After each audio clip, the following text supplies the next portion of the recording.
Hello, good evening, and welcome to Eye on Port here on Metropolitan Television. Eye on Port is proudly brought to you by the Ghana Revenue Authority, GWEL PLC, Serene Insurance, Ghana Link Network Services, Meridian Port Services, and indeed the latest kid on the block, Phoenix Insurance. This show is proudly powered by the Ghana Ports and Harbours Authority-GPHA, and our media partner on this journey of a lifetime is the Business and Financial Times of BNFT. Now, if you want to have a grasp of all that transpired on the show tonight, make a date and grab the Thursday edition of the BNFT, and you'll be able to see all that happened here on the show tonight. Indeed, we are going to be getting interactive with you, and so all you have to do is send us your messages and comments via our dedicated WhatsApp line, which is 0559019177. 0559019177. And at the appropriate time, when I pick signals from the production team, the time is right, we shall activate the phone lines for you to call in and contribute to the discussion. Indeed, we are streaming live on our social media pages. On Facebook, we are streaming live at Ghana Ports and Harbours Authority. Ghana Ports and Harbours Authority. And on YouTube, we are live at Eye on Port. Eye on Port. My name is Kennedy Mona. We are going for a quick break. When we return, we'll continue the discussion. Please do stay with us. Every now and again, Goil makes good things happen. This time, Goil has introduced Super XP Ron 95, a higher grade fuel loaded with additives and yet sold at the same price as normal fuel. Goil Super XP Ron 95 enhances engine performance like never before. It maintains the engine by keeping it clean from carbon deposits. Goil Super XP Ron 95 is designed to burn slowly and thus improves fuel economy, making you save money after several kilometers.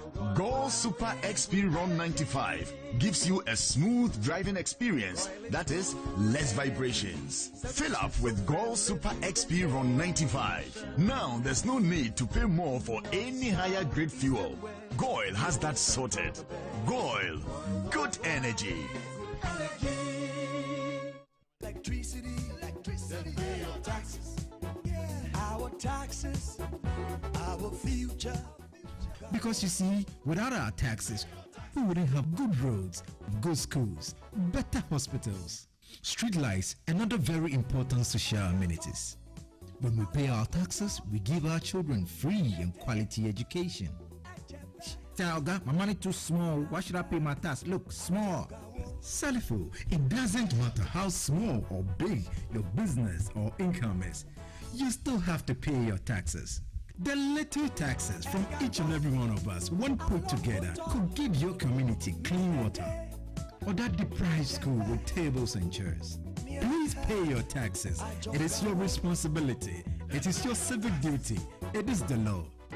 Impressive factory. If only I had listened to you, I wouldn't have been in this mess. That devastating fire virtually wiped out the whole factory and my warehouse. Remember my misfortunes last year? Serene Insurance Asset All Risk Fire policy that I took were there to pay for my damaged stocks in the warehouse. And my machines that were affected by the floods have been replaced. My accident vehicle is back on the road thanks to Serene Insurance Motor Policy. Currently, my goods are on the high seas, covered with their marine cargo insurance policy. I was just telling Ajima about Serene Insurance. Oh, Ajima, tell him more. As a road contractor, I make sure I do my contractors all risk insurance for the projects and then workers' compensation for all the workers on site. With Serene Insurance, they will make sure they will cover your unknown tomorrow today. Serene Insurance, a new face of insurance. Call us now.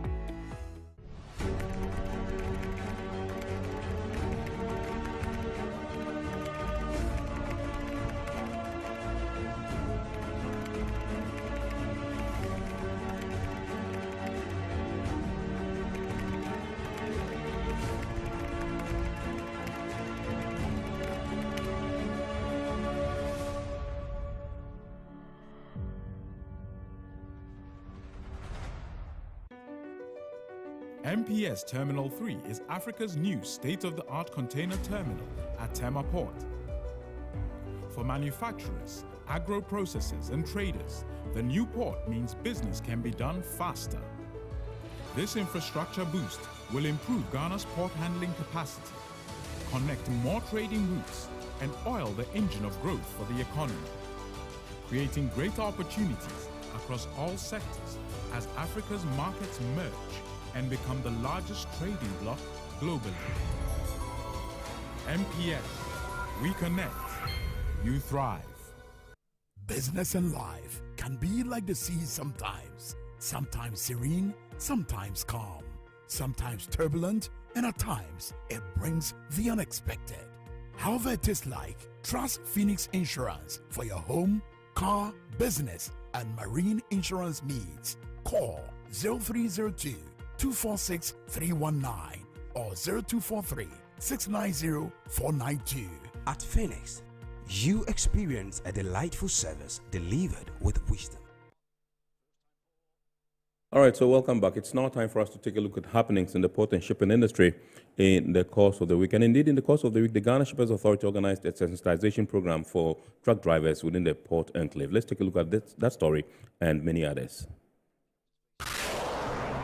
The Ghana Shippers Authority has again this year met with haulage truck drivers to highlight pertinent issues that are affecting transit trade through Ghana. This year's event, held at the new transit truck park in Tema, centered on road governance issues, customs compliance, as well as safety and security on the corridor. Chairperson and General Manager in charge of Marketing and Corporate Affairs at the Ghana Ports and Harbours Authority, Esther J.B. Donko, highlighted the significance of safety on the corridors. Once you move out of the transit yard, you can only park anywhere else in Tema, Accra vicinity if you have a breakdown. And when that happens, you are supposed to report immediately to customs. And once that is done, and the official process is being gone through, nobody will harass you where you are parking. Speaking on behalf of her Chief Executive Officer, Benonetta Bismarck, the head of public relations at the Ghana Shippers Authority, Benis Natui, touched on the factors that have led to a stagnation in transit traffic through Ghana. The continued application of VAT on transit goods, the non-transparent handling of transit cargo that go on the uncleared cargo list without recourse to the importer, arbitrary application of exchange rates, harassment by uniformed personnel at innumerable checkpoints along our corridors. These and other concerns have set a clear agenda on what we as interested parties must focus on in order to grow the industry as well as our trade. The head of freight and logistics at the Shippers Authority, Fred Asiedu Date, added on to that. The issue of security on our transit corridors is a current and prevailing situation that has confronted all of us, rather surprisingly. I know that the insurgency has been around for some time, but the focus has not been on transit trucks. But it does appear that they have also become targets for the insurgents, which is very concerning because only recently, just about 3 weeks or so, we received reports that about 26 trucks that had delivered cargo in Niger and were returning.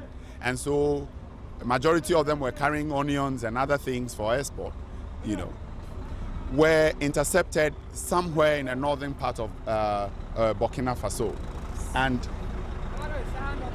And when that happened, our information was that 18 of those trucks were bent, and some of those trucks are owned by Ghanaians. The Executive Secretary of the Joint Association of Port Transport Unions, Ibrahim Musa, representing the truck drivers, called for some reforms at customs, the police, and other functional authorities that will improve the behavior of officials on the corridor. We are in competition with other countries in the sub-region for transit cargo, and we cannot be seen to be unfriendly to air cargo when they come here. These are some of the things, and we think that most of the time when these recommendations are also made, the various institutions that are present here should have a system of engaging their officers, get these issues to trickle down to the lowest officers to understand why we have these meetings and why there's the need for us to collaborate.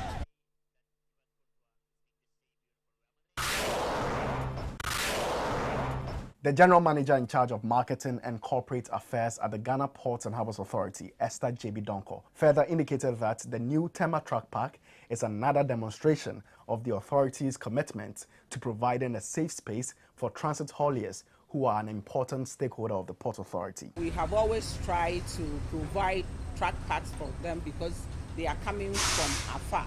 And so what we've not been able to do over the years is to get a permanent tracking park for them.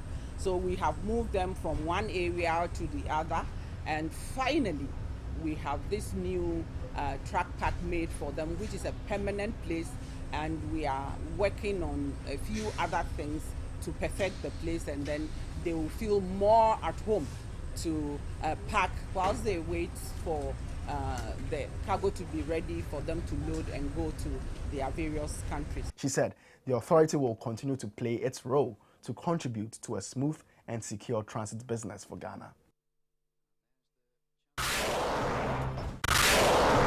21 professionals within various sectors in the shipping industry from different West African countries have graduated from the Chartering Workshop course with the Institute of Chartered Shipbrokers, ICS, coming from various fields such as oil and gas, port administration, terminal operations, and maritime law. The month-long professional development course provided practical understanding into the principles that guide the various professions in shipping. The graduation ceremony was held at the West Africa School of Shipping in Tema. The West African branch chairman of ICS, Frank Tony-Eshen, said such professional training helps bridge the knowledge gap in the industry. The more informed people we have in the industry, the better our industry will be. Across West Africa, our key major challenge is that we have people who have no idea about how the industry operates, yet they sit and make decisions.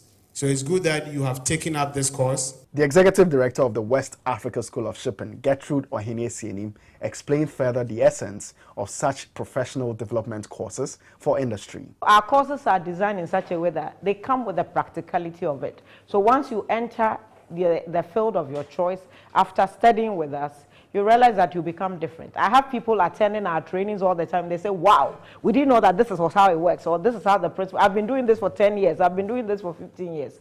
So this is what we teach them. We teach them the principles behind what they do. And it's very important to understand, if you're a teleclerk at the port, you are not just counting.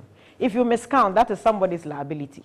So we are trying to tell people what they do every day. They know how to do what they do, but the principles behind what they do should be understood. Some participants in the course shared their experience. Chartering is more of contracts, agreements, here and there.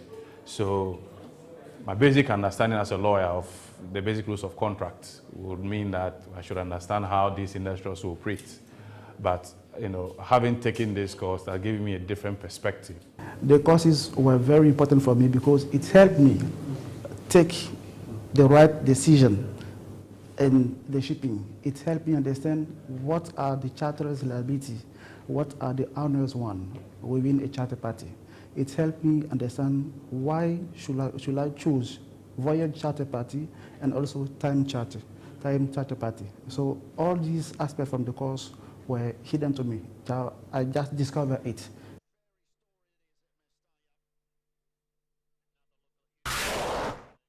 All right, so those were some happenings in the port and shipping industry in the course of the week. We are now going for some international port and shipping news.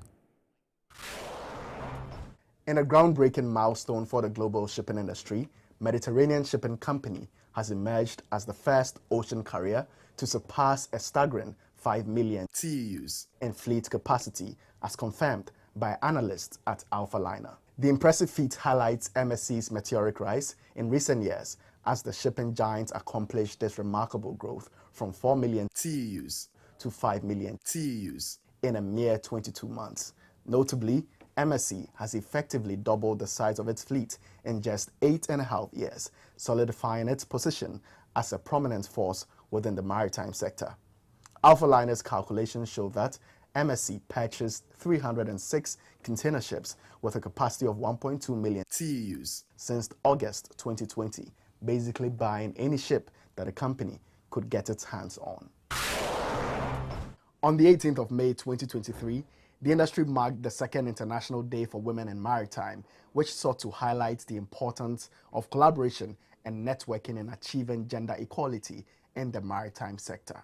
The IMO marked the occasion with a 2-day conference at the IMO headquarters in London, United Kingdom, and a social media campaign. IMO Secretary General Kitak Lim indicated that despite some efforts over the years, there is still a significant gender imbalance in maritime. He stated that, quote, "Times are changing, but we need to accelerate that change," unquote. He said, the IMO established Women in Maritime Associations are one example of such networks, paving the way in supporting women in maritime across the globe and encouraging the next generation into the maritime industry. A logo was also launched to mark the occasion, which will be celebrated 18th May each year.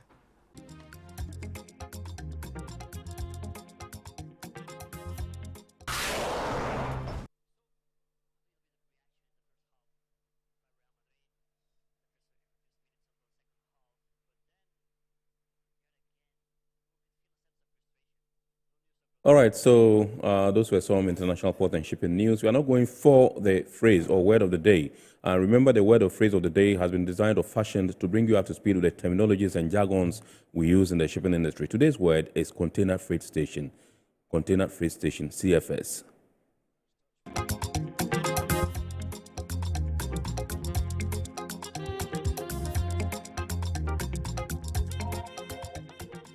A consolidated freight station or container freight station is a location on terminal grounds where stuffing and stripping of containers is conducted.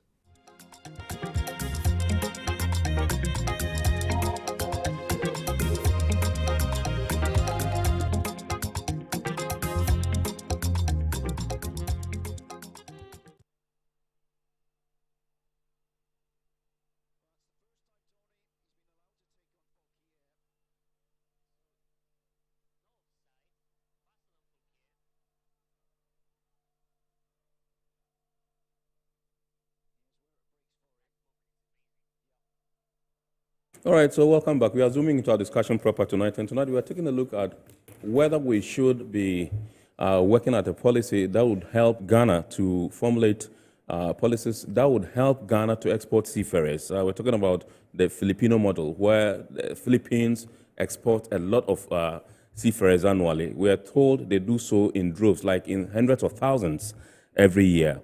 And we're also told that they make billions of dollars every year from remittances from these seafarers who they deploy out of the country to work on various vessels and all that. And so we're trying to examine today whether we can have such a model in Ghana where we train our seafarers and export them in droves, and then we can also make that much needed revenue from this particular field. Ghana has been very lucky to have trained a lot of these people who are recognized the world over. In fact, they are some of the best. If you find our master mariners or seafarers out there, they've been touted as some of the best, globally.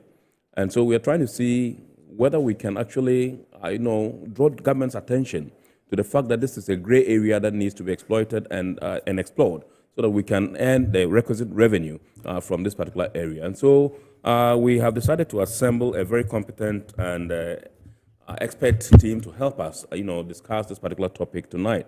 To my immediate left is Madam Georgina Jopap, who is a master mariner. She's also a consultant in maritime safety and security. Good evening, ma'am, and welcome.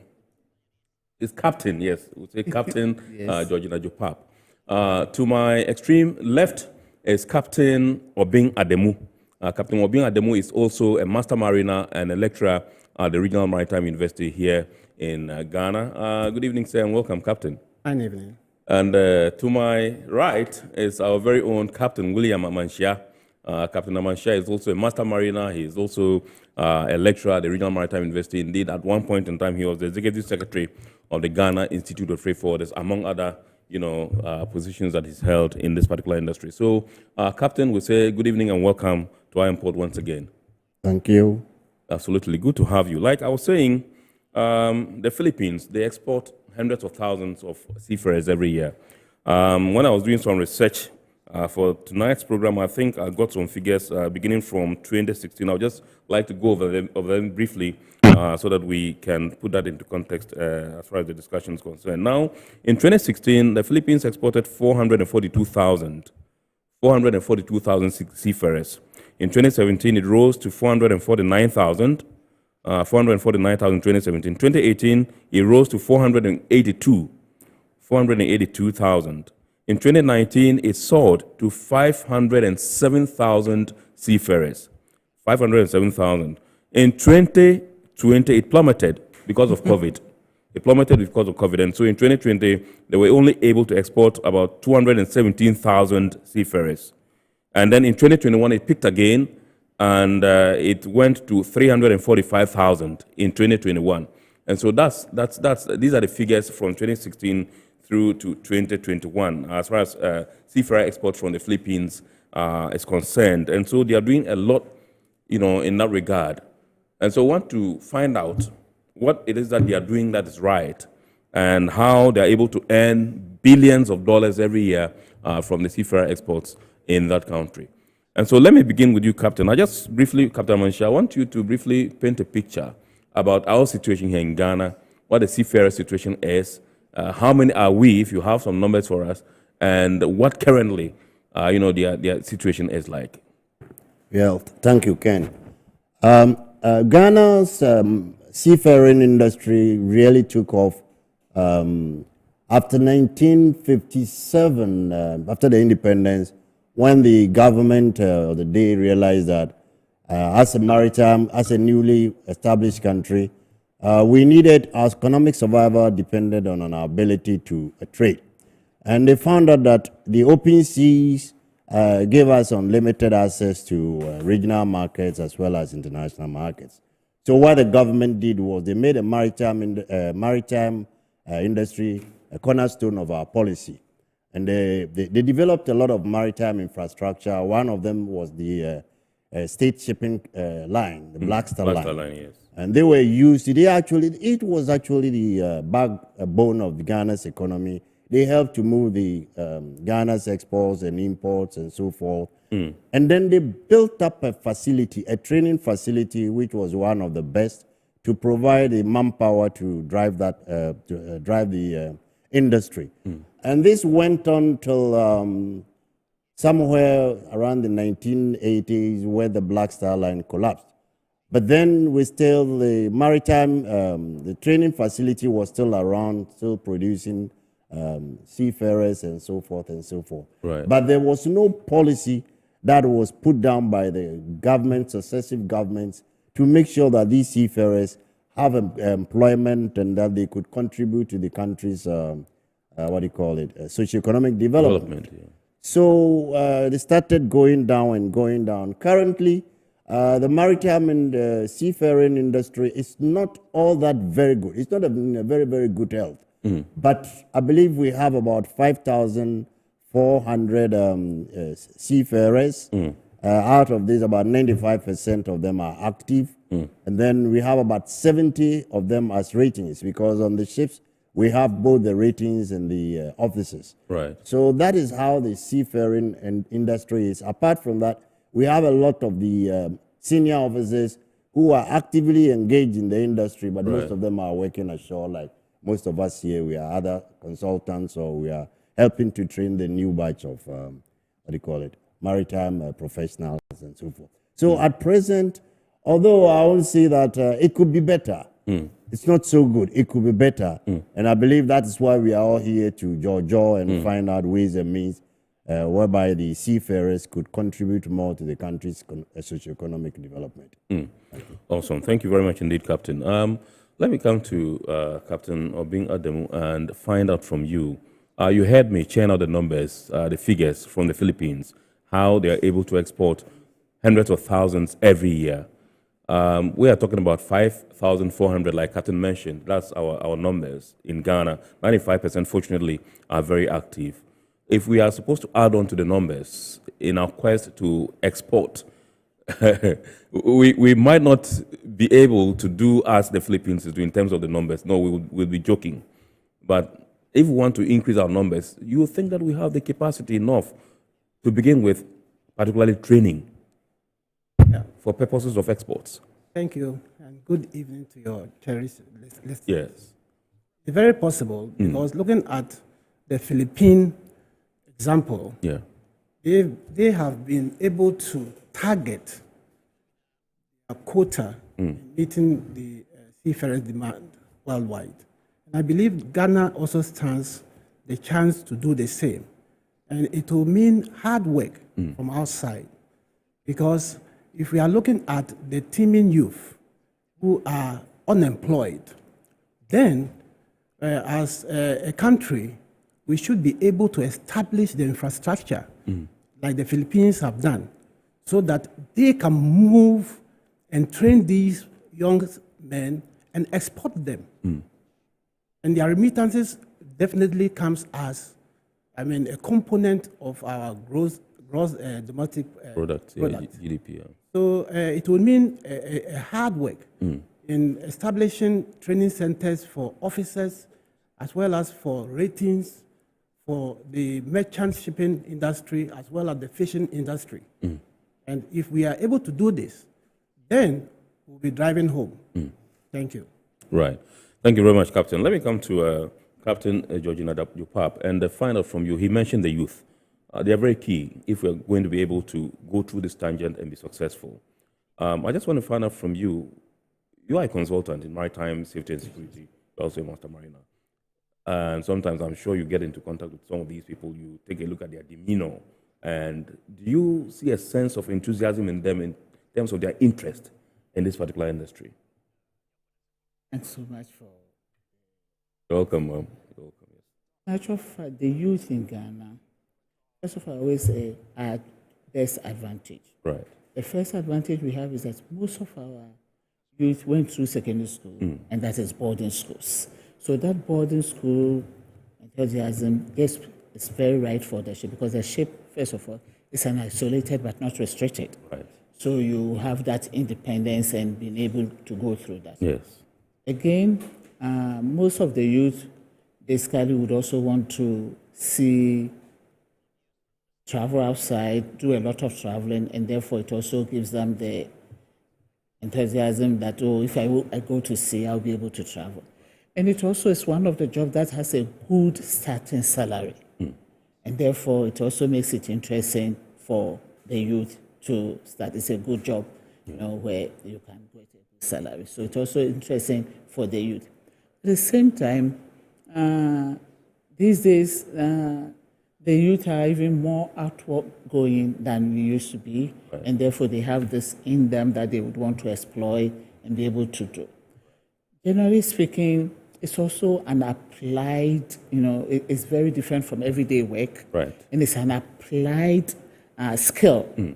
So if you're able to allow them to understand, or you are able to intertrade them to understand it, then they will just really know. Your camera is there, so if you can look at your camera whilst you talk, that will be fine.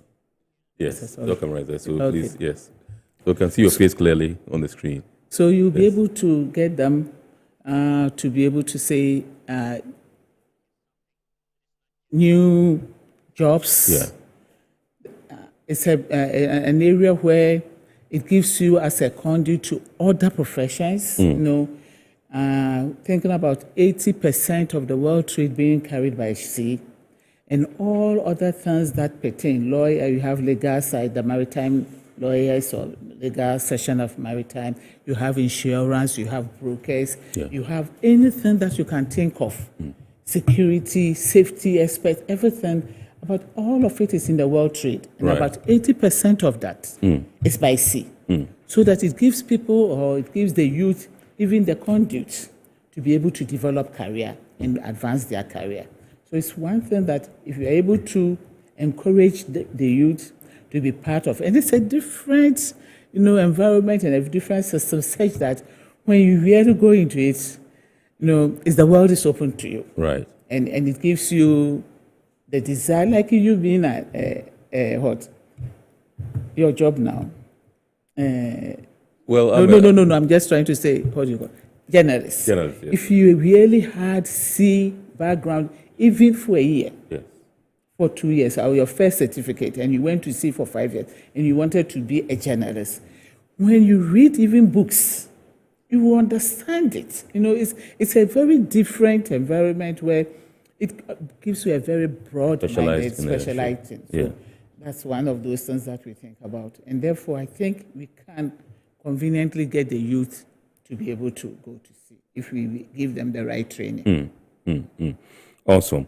I think as far back as 2006, when I was reading about the Philippines, the maritime industry, they were able to make $4.8 billion That was in 2006 from remittances, from seafarers that they exported out of the country. That's as far back as 2006. So you can imagine how much they are raking in now. And so I think that it's just a gold mine that, we are sitting on. And Captain, you made a point very forcefully that we have 5,400 in Ghana, and 95% of them are active. Some are ratings and all that. And that tells us that we have that particular demand. If 95% of our seafarers are in active service, it means that we have that demand. I mean, there's space for more to come in. And so, but more cannot just come in like that. We want to ensure that they are fit for purpose. Yeah. That when they go out there, they are not square pegs in round holes, that they just do not know what they are about. In your estimation, do you think that the Ghanaian seafarer is fit for purpose? Yes, the Ghanaian seafarer is very, very, very fit for purpose. Because in the first place, we have a training scheme that has been on the IMO's white list. The IMO white list is something like the Paris Club, among all those things. We've been on since quite a long time ago. Yeah, because I came from 98, so it's Okay. around 98. We've been on for a very long time. Although the the interest has been waning. It's not only in Ghana, the whole global arena, interest has been waning. But the maritime industry, including Ghana, we have started very, very extensive programs to get people go to sea. We call it a go to sea. Yes. And I believe that with the proper policies and the government backing, providing for training facilities, we do need training facilities quite a lot. I think we should be able to make that amount. We should be able to make that money. And just even to add something to it now, there was a couple of months back, a couple of days back, there had just been, conference in Kenya. Kenya. Yes. Where it has been, it has been suggested that Ghana, we should start, Africa is going to be the hub for the next generation of seafarers. We expect about 800,000. Please mind that number, 800,000 seafarers. Yes, from Africa. From Africa to man the new ships because of the decarbonization of these things. Which means the government, which means there's quite a lot of, potential there. Absolutely. Even if we can target 400,000. Yes. Okay. At present, Philippines is around 400,000. Right. And they are making about 7 billion every year. Every Yes. year. So we let's say half of it. We should, because I believe we should aim very, very high. Absolutely. And if the government can put in the correct, facilities and policies in place, I think we should be able to make that money. It's actually a gold mine. A gold mine. And I believe that. In fact, the minister made a comment, which, if you don't mind, I'll quote it. Please do. The minister said, unlocking the green maritime jobs in Africa, and he's talking about seafaring jobs. Right. And the minister said Africa is the key to speeding up global climate activities on the decarbonization agenda. With its young and growing workforce, vast land, and various natural resources, the continent has the potential to make an important contribution to tackle climate change. These assets could be crucial in driving global efforts at mitigating the effects of climate change while creating new economic opportunities. I emphasize that word, economic opportunities for Ghana. That's Ghana's Minister for Transport. That's Ghana's Minister. Mr. Furesiama, he made that comment, which means he has recognized the potential inherent in this. And most of us, we're going to hold him to his word, by the way. And we believe that if we are able to put the correct measures in place, Ghana should be able to get jobs for our teeming youth. And apart from that, even, as Captain Jopat said, the maritime industry itself is what we call, it's a crucible for developing other professions. And if you find all those countries which have done very, very well in maritime, economically and all those heavy industries, we normally, during our normal course of operation, we serve as a crucible for developing these heavy industries. If you look at the USA, if you look at Korea and all those things, they have very, very, very good maritime industries. And that's why, and even Brazil, that's why we are able to have those heavy industries. Fortunately, if you look at Africa, you see that because we don't have very, very good maritime industries, we don't have any very heavy industries. So I believe that this is a very good opportunity for Ghana to be able to get funds for socio-economic development and to get jobs for the youth. Right. Okay, let me come to Captain Obing Ademu and find out from you. Captain mentioned the issue of decarbonization, and we know that globally shipping is going green. That's the advocacy a lot of people are advocating for. Greenhouse gas emissions and all that. We need to, do away with that and then do the right things and go green. In training our seafarers to be fit for purpose, like the question I posed to Captain Amanshia, it means that we would have to reorient ourselves and get them to come into this space with these things in mind. So we're talking about training, we're talking about certification, we're talking about getting them to appreciate the nuances and intricacies involved, in the way things should be done going forward. Lest we fall back and then the others move ahead of us. So what should we be doing as a country? Very important that just like our counterparts in the Philippines have done, they strategize, put certain things, timelines to achieve. Like we need to let the ordinary Ghanaian dream about prospects of being a seafarer. Right. That vein, we need to actually make it attractive enough so that the teeming youth will grab it. We also have conventions that govern the conduct of maritime education training. Right. And all those conventions need certain standards to be met. And by which it means that Ghana Maritime Authority must set the standards, and whoever is the auxiliary agent or whatever who recruits these seafarers will have to comply with those regulations. Right. See? And we also have to ensure that our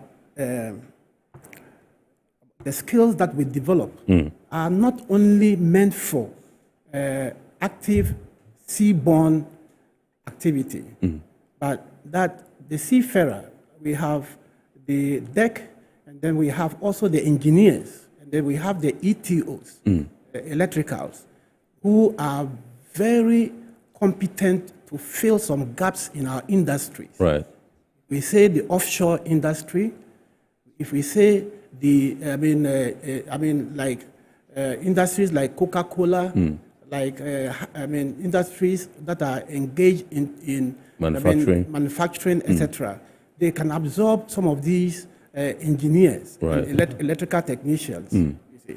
And we also have to maintain the validity of their licenses, because the seafarer's license is not forever.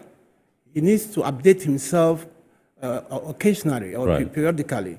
And by so doing, these licenses expire within maybe a course of 5 years or so. And he needs to come back for reorientation and revalidation of their certificates.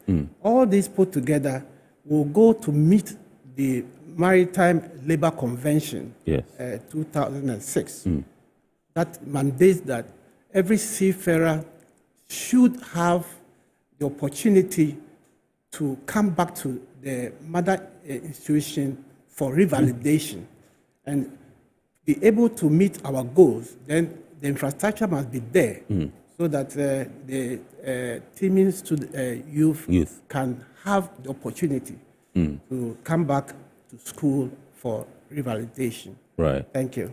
Thank you very much, Captain Obing Ademu. Let me come to you, Captain Georgina Ajopap, and find out from you whether you can really say, or we can really say, there is actually a global demand for seafarers and how that plays into our quest to export same. Natural fact. There's real global demand for seafarers. However, we usually or originally had a lot of seafarers coming from the UK, Americas, Scandinavian countries, and Europe, and quite a few from Asia and Africa. Currently, because of IT and other developed interests and job prospects, yes, most of the youth in Europe, in America, and Scandinavia yes, are not interested in sea. Because I told you initially, we mentioned that it also gives you want to travel, it gives you the opportunity. But these days, it's so easy to travel.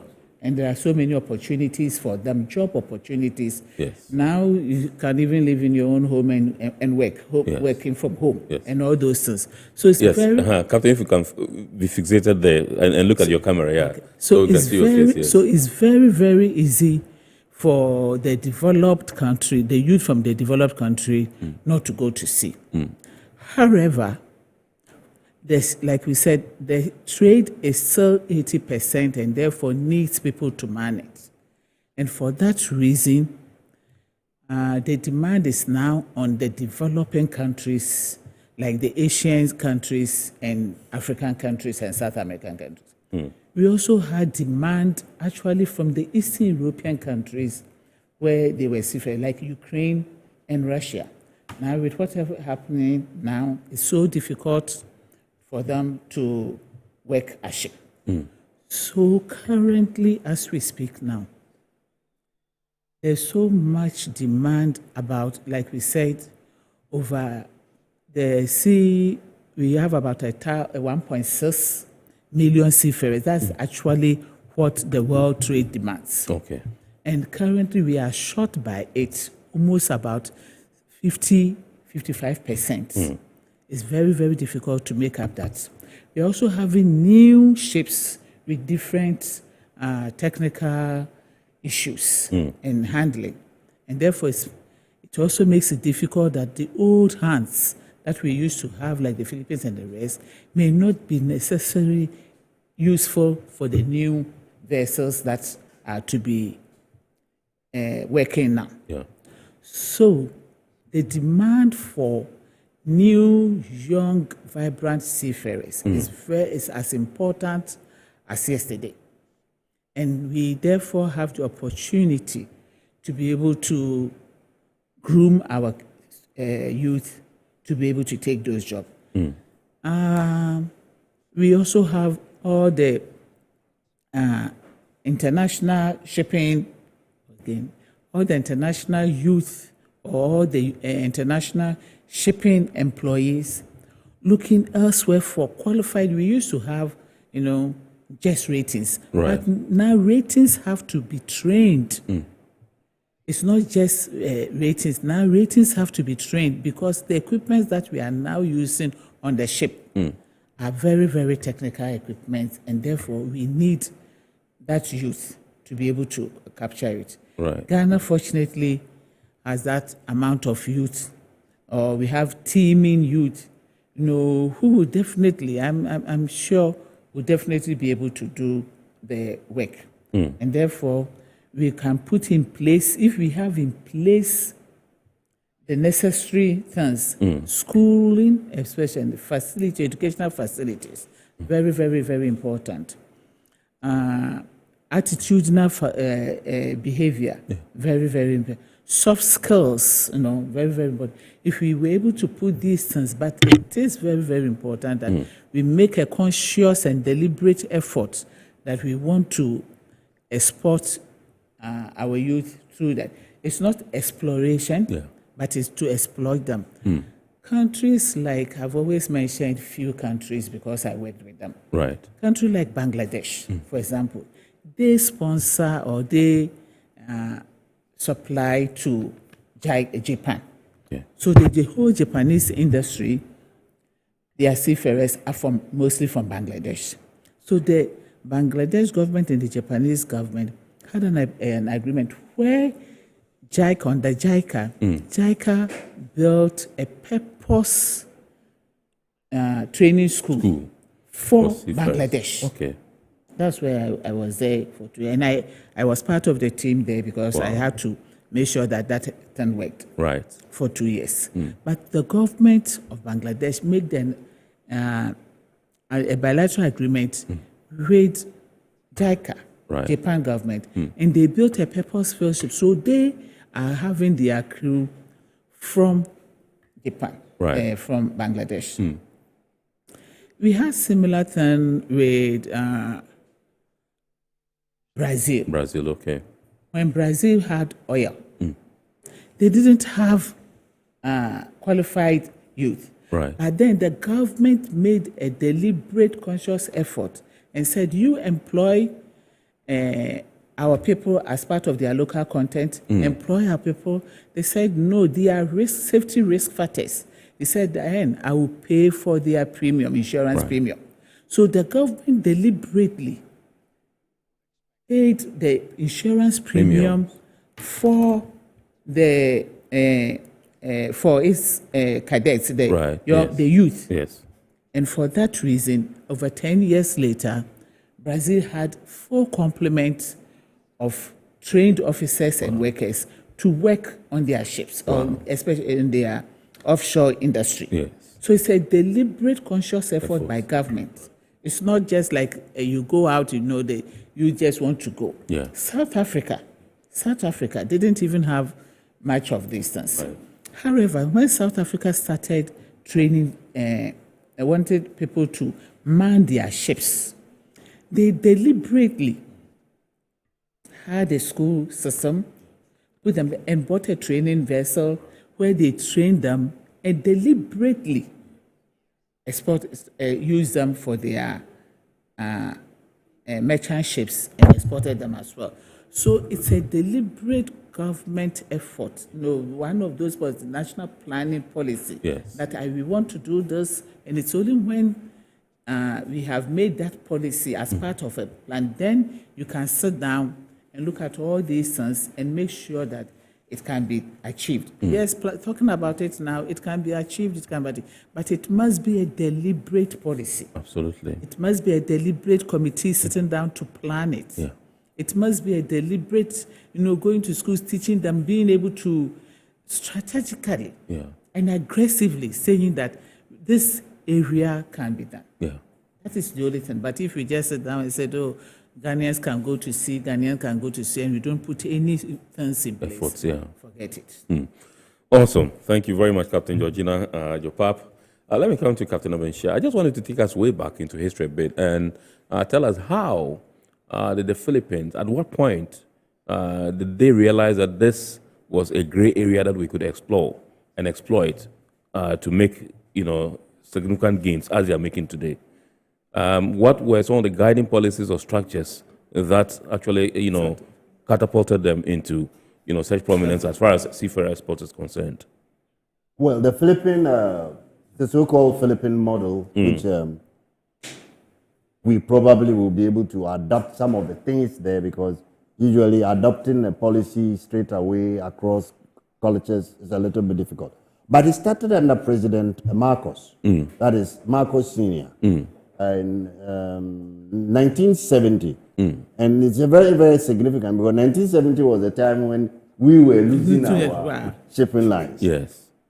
They found that the country was facing balance of payment problems and massive unemployment, almost the same thing that we are facing now. Yes. So President Marcos decided that they were going to start exporting labor, that is labor in general. But of course, because Philippines was an archipelago country, there were a lot of seafarers around. And that was when they started. So they started by forming their various organizations. The government made a deliberate effort to go out and then, market. The word I'm going to use is market. Yes. The Philippines went out, whether to China, to here, where especially the major countries. And they went to market for it. And then they brought these people, and it was a private partnership, PPP. Yes. so that everybody was a win-win for everybody. Right. And it's very, very strange that because of that, even when recently when Philippines was facing, for the past 6 years or something, Philippines could not come on the white list. Right. Now everybody contributed to bring Philippines back on the white list. And that is what we are trying to ask our government that please, we already have the manpower. Yes. We need to train them, but there need to be a deliberate policy. And the government probably have to lay out some funding and all those sort of stuff, because we need to buy things like simulators and all those sort of things to train our people and institutions and all those things. But we can sit down here and talk about it, but the government has to make a deliberate effort. Yes. Form committees or whatever you call it, decide on what sort of methods we're going to use, what sort of policies we're going to use. For example, Philippines, there's a recent case, for example, when Philippines said, we're going to make our seafarers permanent workers. Okay? Now, they made them permanent workers. And then what happened was that they said people started going what they call chasing ambulance. Somebody comes, he says he's sick because he's a permanent worker. Yes. He needs to go and get money and all that sort of. And later on, the Supreme Court for Philippines, they had to go back and review their things. But it was becoming a drain on the national purse. Yes. So they came back and they said, no, let's go back. We will make you, what do you call it? Contract workers. Yes. So it's a deliberate policy that we believe that, and our government can do it. We've got the experts here who will be able to do it. But the government has to be willing to do it. They must, walk the talk, or how you walk the talk. Yes. And I'm very glad that the minister has seen the opportunity here. Yes. It's a very good opportunity we should take. And I believe that but if the government is listening, probably they will take it up. And we won't have any problem. We'll have enough money coming, 7 billion every year. I mean, that's quite a lot. Right. Okay, so whilst I was reading about it, I understand that the Filipino government actually brought in consultants to explore the market for such seafarers and all that before they were able to, identify which areas to export to, which countries to export to, and all that. I just want to find out from you whether there is a workable strategy that government can put together, like captains have said, Captain Georgina and Captain Amenshia, what like they have said, that we should be deliberate about it, come up with a policy. How can government go about a workable policy that will get us to replicate this Filipino model here in Ghana? Yeah, thank you. You see, what the Filipinos did, which we must emulate, is the fact that they went on government-to-government level to establish MOUs. Right. That you give our men the employment, and we would guarantee. Okay, I, as a master, have worked with a number of Filipinos. Right. A Filipino, before he leaves his home, has a guarantee that if he is sent, let's say, to Max Line in Holland, and he is maybe unable to deliver, then the Filipino government has guaranteed his airlift back to home. Okay. You see, so it makes the shipping companies very confident. Absolutely. That if this is the case, then we don't have much liability. Yes. And we would continue to absorb the Filipinos. Yes. So you see, this is something which the government must do and enter into MOUs. So the seafarer goes out chest out, shoulder high, and knowing that I have the backing of my government. Exactly. And so I can't be exploited, I can't be cheated. Whatever happens, I know that my government will step in and fight for my rights. Exactly. Okay. Yeah. Right. And apart from that, the government also has streamlined their remittances, which means that before the Filipino goes to join, let's say, a ship, the government makes sure that he leaves a certain percentage of his salary for his spouse and children. You see? And he also makes sure that he has a bank account that the government can task. Right. Right. All these are gains which the Ghana government can also emulate. Yeah. Okay, so in terms of... Continue on that one. Yes, please. Continue on that one. The Filipinos, first of all, like we said, is surrounded, the Philippines itself is surrounded by water. Yes. So by nature, they are safer. They are seafarers. They grow up from childhood working or living in the water, so they are not afraid of water. And they have that one. Again, they are typical and coastal of Asians. Yes. And I always say that is that they don't usually fight a system. What they do is they look out for the economic advantage of any system that is appropriate. Right. Like when Saudi wanted developed and got money, they wanted house helps. The Filipino government will look at it and say, okay, I will train people to go to Saudi. Right. So they are just that type of where they look out for the economic benefits of what that they should have. They also had put in legal frameworks. Right. They had marketing legal frameworks in it. They had marketing strategies. They had well-funded facilities, training facilities and resources. When we say well-funded training facilities and resources, we have so many companies that actually support or train the institutions or support in training the crewing. We have the International Maritime Employment Council. They are there, they support, IMO support, shipping company support. So it is up to government to be able to know which of these organizations, and you can even get support from all of them at the same time to be able to support your seafarers. Yeah. We also have the local cabotage levy. Right. That is also used in supporting maritime institutions and training. We also have the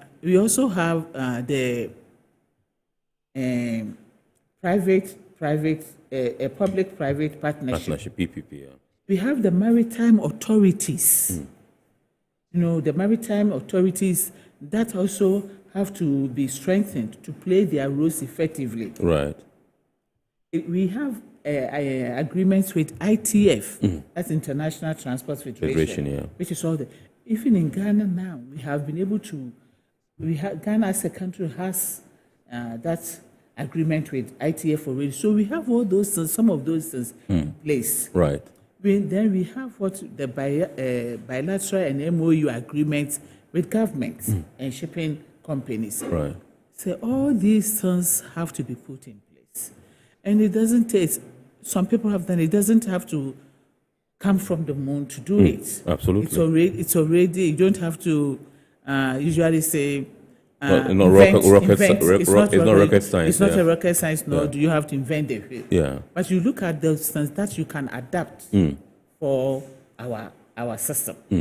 And basically, it is the infrastructure training, the marketing, that is most important. If we are able to do that, then definitely we'll be able to, because Ghanaian, just imagine how many Ghanaians travel, greener pastures, and it will even stop a lot of illegal immigration and all those things that are happening. Absolutely. So the basic is one of the right.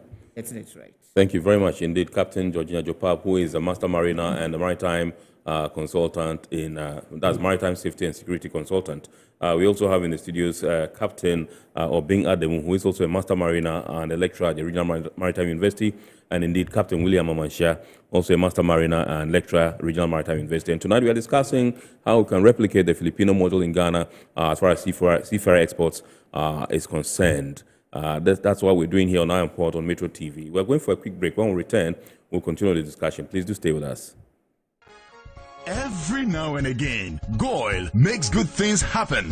This time, Goil has introduced Super XP Ron 95, a higher grade fuel loaded with additives and yet sold at the same price as normal fuel. Goil Super XP Ron 95 enhances engine performance like never before. It maintains the engine by keeping it clean from carbon deposits.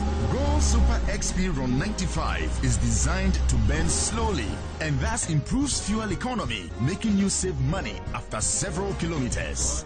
Go Super XP Run 95 gives you a smooth driving experience that is less vibrations. Fill up with Go Super XP Run 95. Now there's no need to pay more for any higher grade fuel.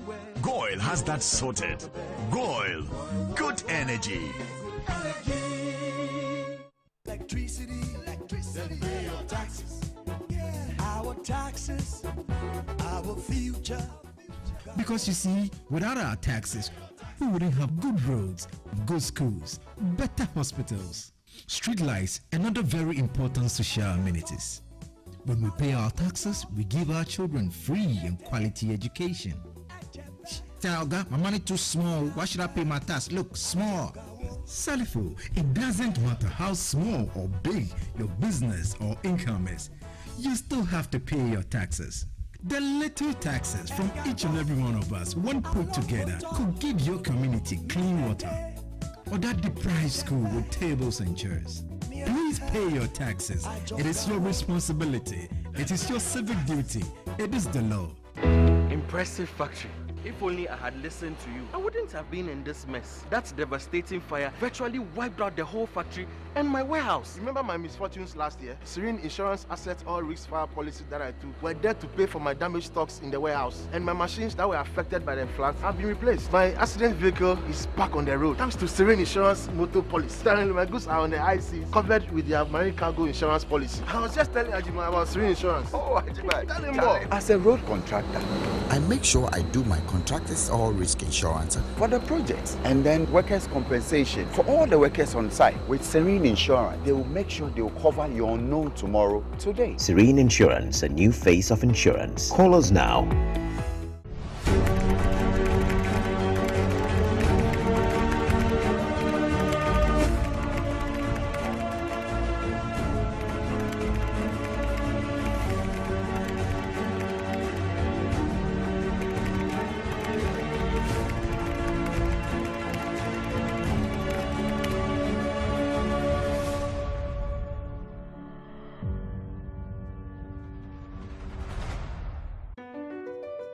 MPS Terminal 3 is Africa's new state-of-the-art container terminal at Tema Port.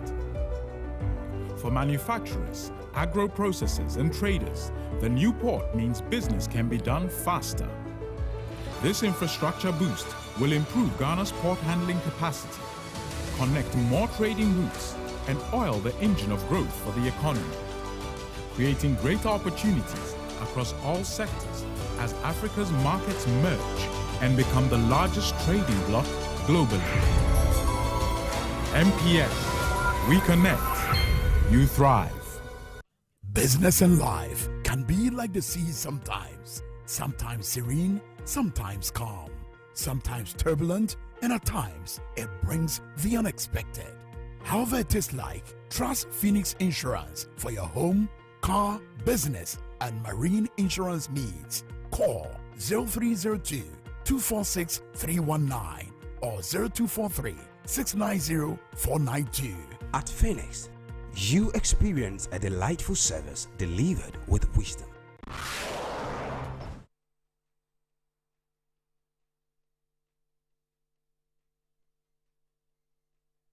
All right, so welcome back. We are now continuing the discussion, but there are some text messages that have come in, very important for me. And I also have picked signals from the production team that we can activate the phone lines for you to call in.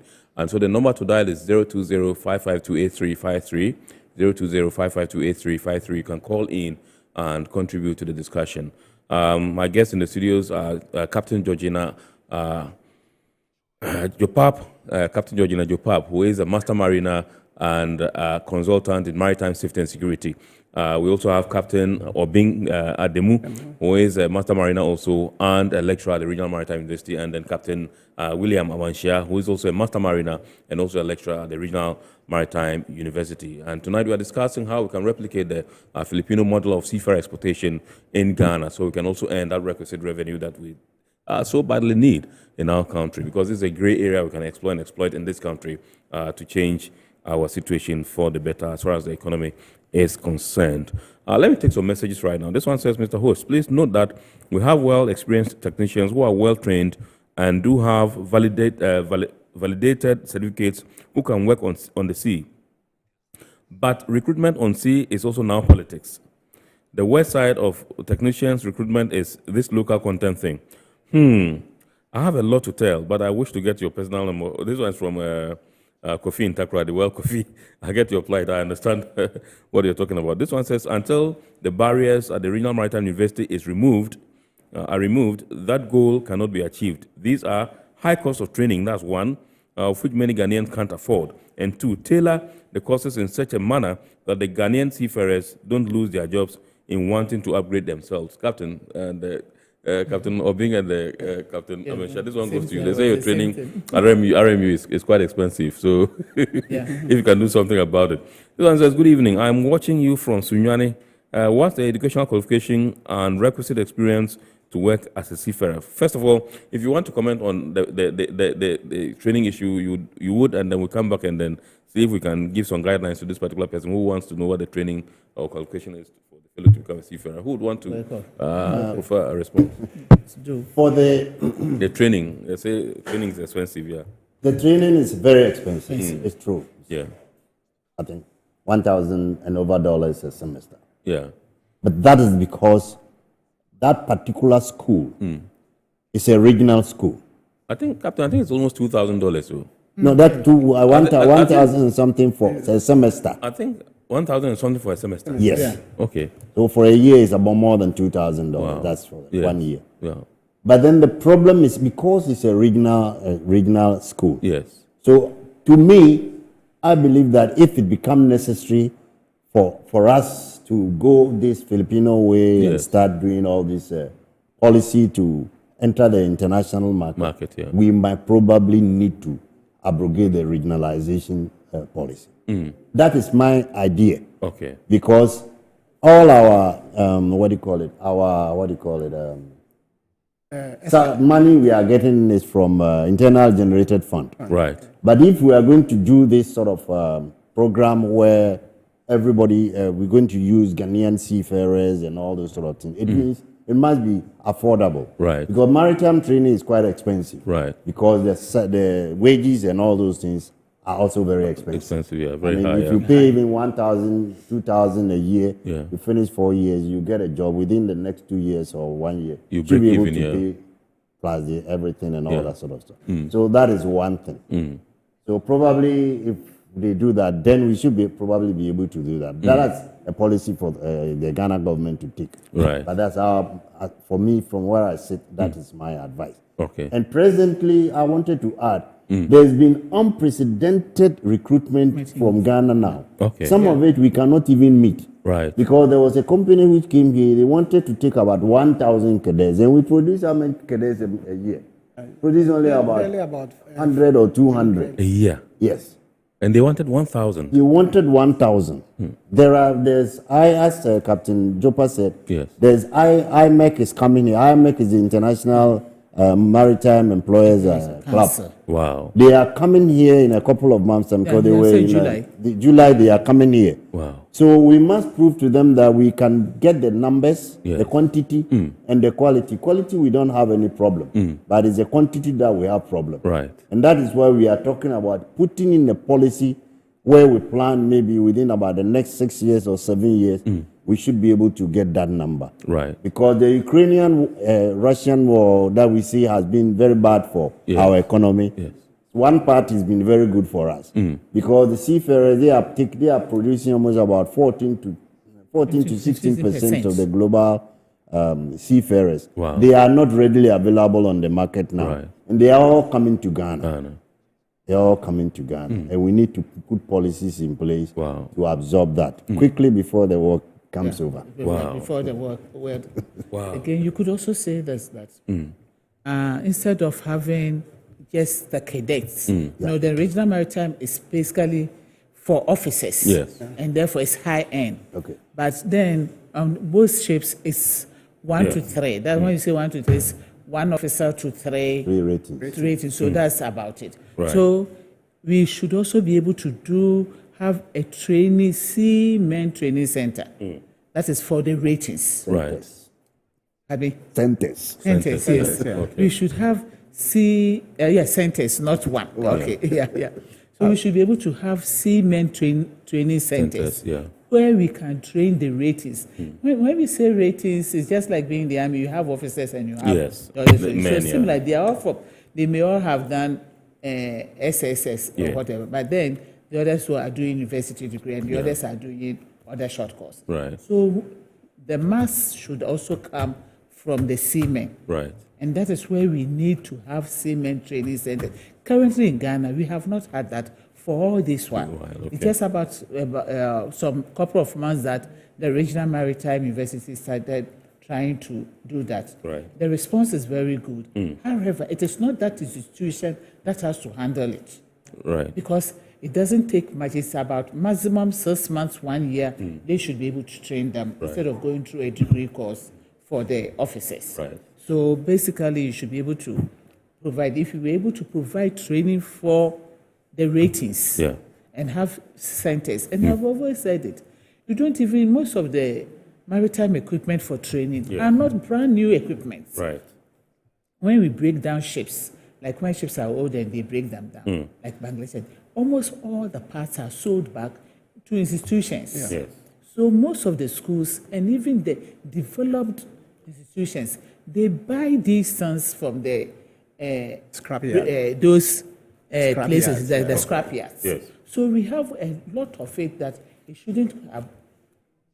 It shouldn't break, the camel's back in terms of having funds or be able to establish schools for them. Okay. All right, I understand. Initially, we had Mr. Tamaklo from Tema, but I think he waited for quite some time and he dropped the line. But now we understand that we have Benjamin also from Tema on the line. Good evening, sir. Good evening, sir. Yes, sir. Please. Please, I would like to contribute to the program. Please go ahead. Yes. Please, I want to talk about the cost of training in the school. Okay. Yes. In fact, the cost of training in the school is very expensive to the ordinary Ghanaian. Right. If we want to go the Filipino way, then the cost must come down. Because as it stands now, the very few Ghanaians who are able to attend that school, it's nothing much to write home about. The school is now training more other nationals compared to Ghanaians. Now, as we speak, and with Captain Obin, I don't know if even they are aware. As we speak, there's a criminal issue in the school that those people with Class 3 Limited has been taken off the system. We have hundreds of people on that certificate. Those people with what? Class 3 Engine Limited. Gas 3. Engine Limited. Okay. Hundreds of those people in that sector have been taken off the system. It has been delisted. And when they were doing that, they never gave any prior information. And we have hundreds of our people home now. Some just completed were in the course of doing, Class 3 Engine Limited. So some of them were on the program, and they were told the system has been delisted. Right. And instead of RMU tailoring the course to favor them, they refuse to do it. And those people finish, and they are all home. So if we want to go the Filipino way, they must set up in the school and then do their things very well. Right. Right. They we were told even there will be some top-up class for those in that sector. Okay. Now, the HOD in the school has refused to implement it, even though Ghana Authority has given the authority. And we have thousands of our people in that sector home. So how do you achieve those? Right. That Filipino staff. Point well made, Benjamin. Thank you very much. Until they do something about that, it's a bit difficult to achieve that. Great. Thank you very much. Your point is well made. Thank you very much, indeed, Benjamin. Captain Obinadem, you want to respond? Yes. Yes. It's too expensive. Yes. Maritime education has always been expensive.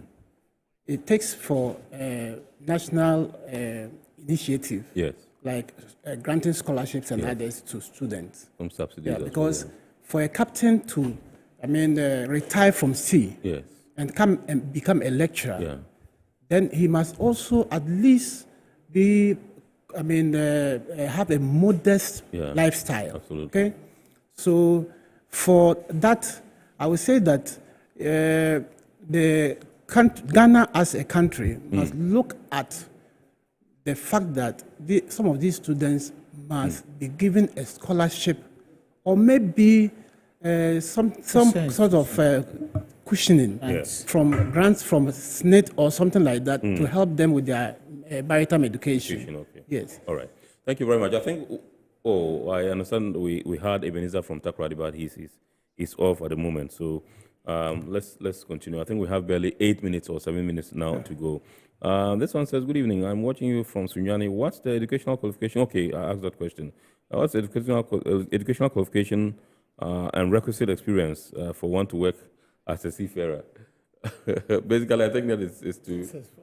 If you want to come as an officer, yes, it's the normal university degree. SHS. SHS with those qualifications. Yes. It's always in the graphic or at the website. Yes. But for the rating, it's basically SS. SS. Okay. All right. This one says, which institution in Ghana trains seafarers? Regional Maritime University. Yeah, that's the only one. Nautical College those days. Yeah. That's what we're saying. Now you need Benjamin. Ebenezer or Benjamin? Okay, I understand we have Benjamin on the line. I don't know whether it's Benjamin that just concluded his point. Good evening, Ben. Good evening, sir. Are you the one that just left, or this is a new Ben? Yes, I just spoke. Okay, yes. You want to conclude with your points, yeah? Yes, conclude. All right, please yes. do. Yes, for example, when COVID came, the Filipino government deliberately put up a system. Yes. Yes. Yes. And then what they did was, all those whose certificates were 1 year to expire were given that amnesty to go and do it free. Yeah. Free of charge. Now that even helped them. But over here in Ghana, it wasn't so. The prices were rather increased. So most of our citizens couldn't make it. And as we speak, most of them have our certificates expired and we are home, no work to do. So please, the school or the government should sit up and then tailor the system very well, so that the very few who are in the system are not given out by high cost. Yeah. People are home, and then when COVID struck, instead of bringing out the fees of renewal of the certificate, they kept on increasing. Right. Thank you very much. I think you've made your point forcefully, Ben. You sent a message here. It says, during the COVID, the Philippines were given amnesty. Those whose documents were left with 1 year to expire were asked to do so for free. Now, currently, there are a group of certified Ghanaian seafarers with Class 3 Marine Engineering Limited certificate that have been taken out of job because of a policy by the Ghana Maritime Authority. There was no prior information to those seafarers in that category before the policy was started, hence making most of these young seafarers, lose their jobs. Okay, that's a pretty sad thing indeed. Yes. But you made your point. But that policy actually had an advantage. Yes. To the Say again, please. The policy was to their advantage. Okay. But the problem is the training cost. Because currently GMA has, coined out some bridging process that this Class 3 Deck Limited can migrate into Class 3 Deck Unlimited. You see, and unfortunately, at the time that the policy, took fruition, the students, some of them had just completed the Class 3 Deck Limited, and they haven't been to sea to gather funds enough to go and do the bridging course. Yes. Yeah. That had been the problem. Okay. That's sad to say. But then I believe that policy is to their advantage. Okay. Captain, in just 1 minute. Excuse me. Let them go and meet the Ghana Maritime Authority again. Yes. Because they are very, very liberal, to tell you the truth. Right. They listen to people. Okay. Let them go in a mass and talk to the Director General. He will sort it for them. Okay. For starters, if we are supposed to begin to take a drastic and deliberate policy, like you said, to churn out seafarers for export purposes, for starters, what are the numbers we should be looking at? It depends on the what do you call it? What do you call it? Not the demand as such, but what resources we can put in. Because I'm asking this question premised on the initial submission you made, earlier submission you made about the fact that some particular company came demanding 1,000 cadets. Cadets. We couldn't meet that. We were only able to supply about 100. Yes. Which is, I mean, that means that the capacity is there, the demand is there. So let's look at, for starters, what we should be looking at the numbers in terms of, numbers of seafarers that we should be training for exports. That's what I'm saying. That depends on the available resources we'll be able to put out. For example, if we can get maybe about 5 more training institutions for officers, right? And we can do it. I mean, maybe Tech will attach some components to it. Cape Vast will attach some components to it. Right. Maybe the government will set out some. The one Captain talked about, Captain Jopa talked about. Seafarers training centers, maybe the regions. Right. That is something that we need to get probably a committee set up, and then we talk about it. Because I believe that we should aim big. Right. If we say we are going to start with about 200 students or 2,000 or whatever you call it, let's aim big. Because I always believe in aiming big. Yes. And then we bring the resources for that. That's what I believe. But we need to set up a proper committee or whatever you call it. Yes. Look into the details. Decide on all right. these things. Yes. Again, for me, one of the most important things that we really need are training vessels. Yes. We didn't talk about that. No, he hasn't talked about it. No, training. I mean, he said he has 5 time. minutes. Yes. But I just really want him to know. Less than 2 minutes. All that we're talking about, if we don't have training vessels, forget it. Yeah. Because it's competency. Yes. Where you have skill and knowledge to match.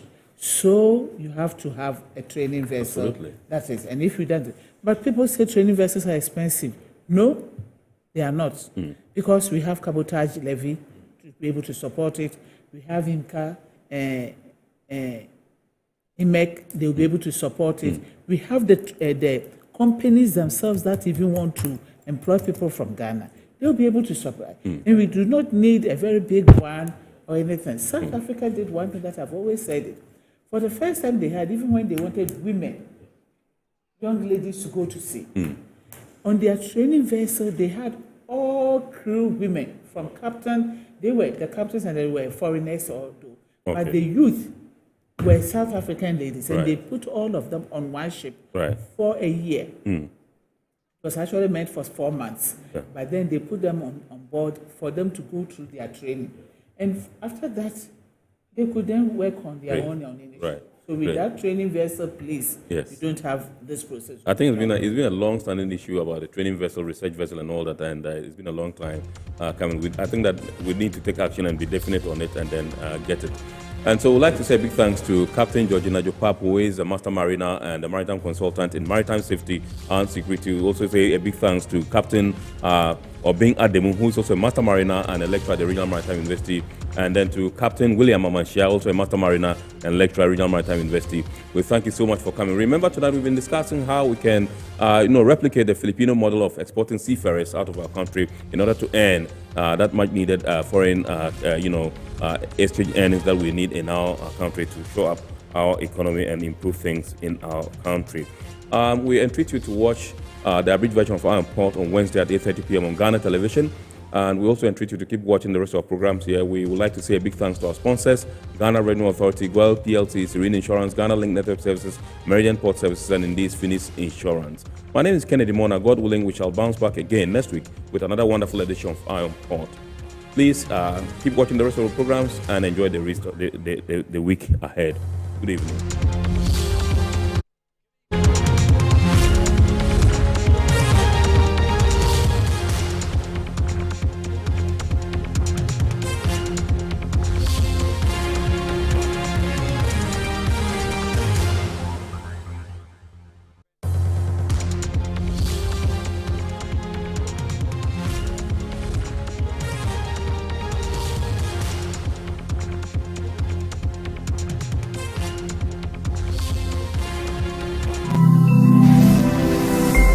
Metro TV, insightful and inspiring moments.